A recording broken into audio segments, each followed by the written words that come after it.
साकुरा नरक राज्य का राजा। उसका राज्य धरती से बहुत दूर था। इधर धरती पर एक बाबा थे जो रेस्टार के गांव के रक्षक माने जाते थे।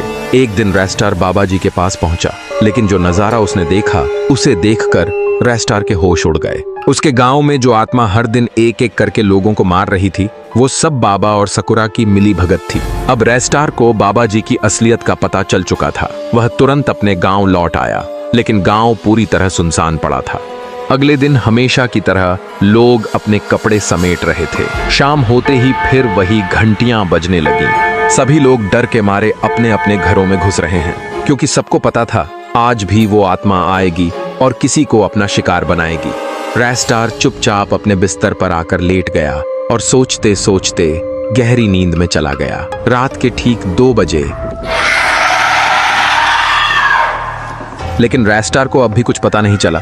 अगले दिन फिर से एक लाश मिली। गांव वाले सभी चौंक गए, क्योंकि रोज ऐसे ही एक एक करके लोगों को मारा जा रहा था। रेस्टार अब कुछ भी नहीं कर पा रहा था। शाम होते ही सभी लोग उस लाश को जलाने श्मशान घाट ले गए। शरीर को जलाने के बाद जब रेस्टार वापस आ रहा था, तभी उसने देखा कि बीच सड़क में एक आदमी खड़ा है। पास जाते ही वो आदमी बोलने लगा, रेस्टार, अब तुम्हारे गांव को सिर्फ तुम ही बचा सकते हो।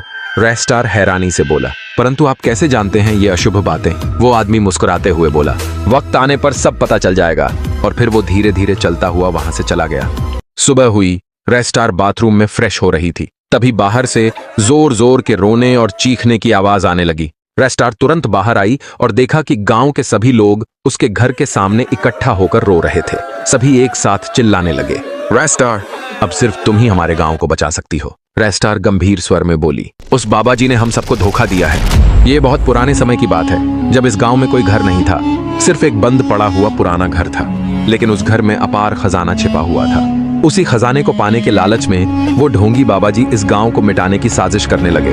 ढोंगी बाबा जी को लगता है कि इस गांव के सारे लोगों को मारने के बाद शायद उसे खजाने का पता चल जाएगा।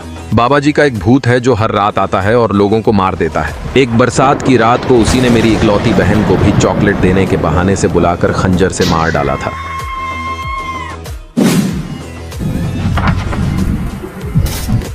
उस रात वो गहरी नींद में था और एक सपना देखने लगा। एक बहुत बड़ा साम्राज्य था जिसमें एक महल भी मौजूद था, परंतु वहां कोई भी इंसान नहीं था। महल के दरवाजे से अंदर का नजारा बहुत रहस्यमय था। महल के बीचों बीच एक जादुई तलवार रखी हुई थी। रेस्टार अपनी आंखों से देखकर हैरान रह गया। जैसे ही वो महल के अंदर गया, उसे कुछ जाना पहचाना सा महसूस हुआ। उसे ऐसा लग रहा था मानो इस महल से उसका कोई गहरा रिश्ता हो। वहीं एक चमकती हुई तलवार भी थी, जिसे देखकर रेस्टार दंग रह गया। तभी अचानक एक आवाज गूंजी, स्वागत है रेस्टार आपका। आपके गांव को जो शैतानी आत्मा और ढोंगी बाबा तबाह कर रहे हैं, उनका अंत सिर्फ इस जादुई तलवार से ही निश्चित है। रेस्टार बोला, परंतु मैं इस तलवार को कैसे चलाऊं? यह तो एक जादुई तलवार है। फिर वह आवाज और गूंजी, रेस्टार, आप सूर्यवंश के पुत्र हैं। शायद आपको याद नहीं, लेकिन बचपन में आप इसी तलवार को बहुत अच्छी तरह चलाया करते थे। एक दिन नरक राज का राजा सकुरा और उसका मंत्री, वही ढोंगी बाबा, मिलकर आपके पिता के साम्राज्य पर आक्रमण कर दिए थे। तब आपके पिता ने युद्ध में उस नरक राज को धरती के उस पार भेज दिया था। आपके पिता महाराज विजय प्रताप सिंगानिया एक अत्यंत शक्तिशाली और वीर पुरुष थे, जो सूर्यवंश के राजा थे, और उनके एकमात्र उत्तराधिकारी आप ही हैं।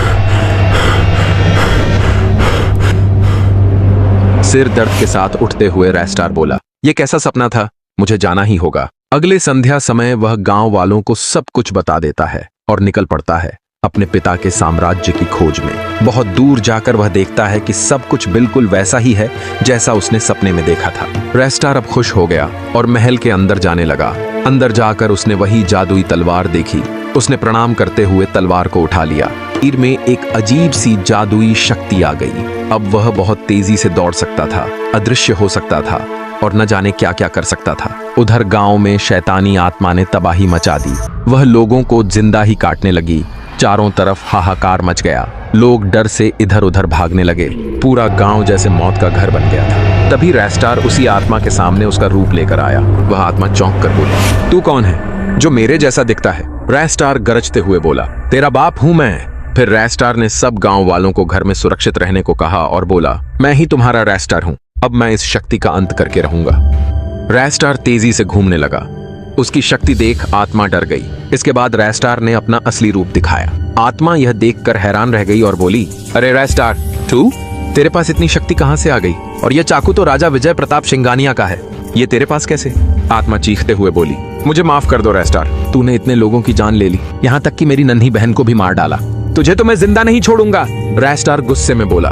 इतना कहते ही चारों तरफ धुआं छा गया। रेस्टार ने उछलकर तलवार से जोरदार वार किया और आत्मा के टुकड़े टुकड़े कर दिए। धुआं हटते ही रेस्टार एक सच्चे राजा की तरह सिंहासन पर बैठा था। एक और शैतान अभी भी जिंदा है, वो है तू, मेरा नन्हा सा बाबा जी। आज तुझे मौत के घाट उतारूंगी। रेस्टार का भयानक रूप देख धरती कांपने लगी। तभी ढोंगी बाबा चीख पड़ा, ओरे बाबा, भागो रे भागो। कहते कहते वह वहां से भाग खड़ा हुआ। मैं अब कभी नहीं आऊंगा, बड़ा कसम खाता हूं। अब गांव में सुकून की हवा बहने लगी। सब कुछ एकदम शांत हो गया। इधर बाबा के इलाके में भी हरियाली छा गई थी। पेड़ पौधे लहलहा उठे थे। गांव में रेस्टार के लिए सभी लोग फूल ले आए और बच्चे खुशी से कहने लगे, हमारा रेस्टार भैया सबसे ताकतवर है। अब गांव में सभी लोग खुशी से नाचने लगे।